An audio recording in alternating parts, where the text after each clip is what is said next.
السلام عليكم ورحمة الله وبركاته. ازيكم احبابي؟ اللهم صل وسلم وبارك على سيدنا محمد وعلى اله وصحبه وسلم. ان شاء الله النهارده هنعمل اكلة اقتصادية نباتية صيامي ومغذية في نفس الوقت. هنعمل ان شاء الله النهارده اللوبيا. معايا نص كيلو لوبيا نقعاها من قبلها بيوم، يعني نقعاها لمدة 24 ساعة. منقياها حلو وغسلها مرتين تلاتة لغاية اما المية تبقى نظيفة، وبعد كده حطيت فيها مية وغطيتها وحطيتها في التلاجة لمدة 24 ساعة، يوم بحاله يعني. تاني يوم بقى اطلعها هسلقها نص سلقة. صفيتها من المية اللي انا كنت نقعها فيها وغسلتها برضو مرتين، وايه هحطها بقى اسلقها على البوتاجاز. هسلقها نص سلقة على ما هي تتسلق بقى ان شاء الله نعمل الصلصة بتاعتنا.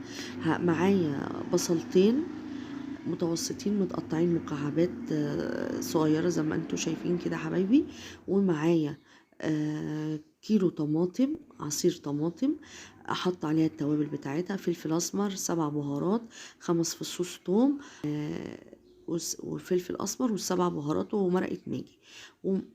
ومعايا شوربة. انا قايله لكم ان انا بعمل الشوربه يعني لما بكون عامله لحمه او فراخ بزود في الشوربه واغليها تاني، بعد كده اروح مصفياها وشايلها في اكياس في الفريزر.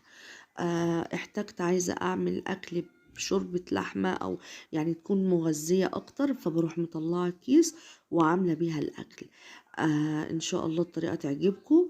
تعالوا بقى معانا نروح نعمل حاجه على البوتاجاز. هنا حلة على البوتاجاز فيها معلقتين، لو فيها سمنة معلقتين زبدة. عايزة بسمنة نباتي ماشي، عايزينها صيامي لإخواتنا، صيامي لإخواتنا الحلوين أو نباتية هنعملها بزيت ماشي. نزلنا بالبصل يدوبك بس يدبل، وبعدين هنزل بالطماطم.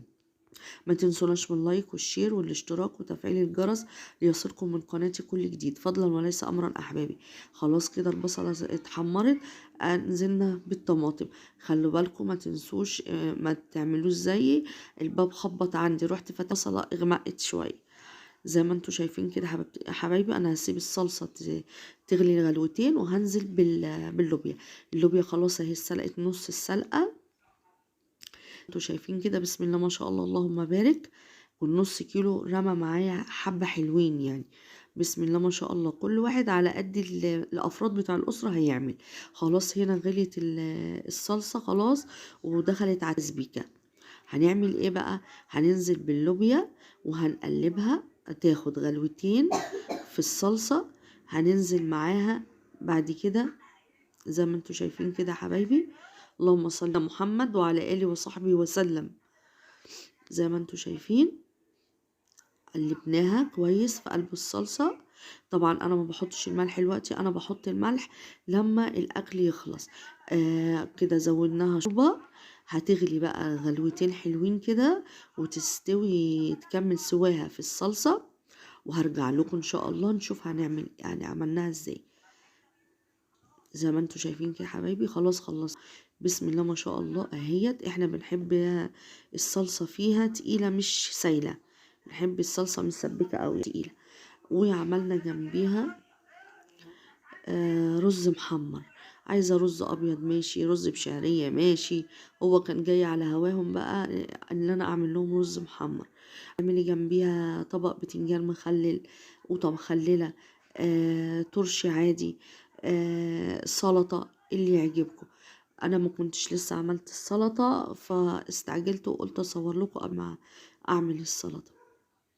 طبعا كلنا عارفين السلطة بتتعمل ازاي، وبناتنا الحلوين بيعملوها وشاطرين، كلنا شاطرين في المطبخ. بسم الله ما شاء الله، اللهم صل وسلم وبارك على سيدنا محمد وعلى اله وصحبه وسلم. ما تنسوناش من اللايك والاشتراك وتفعيل الجرس ليصلكم من قناتي كل جديد، فضلا وليس امرا. السلام عليكم ورحمة الله وبركاته.